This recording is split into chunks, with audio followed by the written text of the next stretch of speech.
Yeah, this is the first time that we've actually installed Zolas, but they seem like an excellent product. I mean, there's no question about it. The finish on them is great. The glass quality is just superb.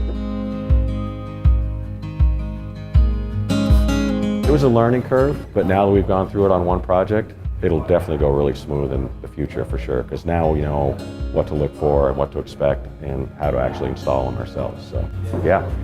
I think we're going to use them again on our next one. We got another house downtown we're going to be doing. So, well, this is the first time where we've had rough-ins in January and February where we're able to run some temporary heaters in here, and actually the house stays warm for the guys working.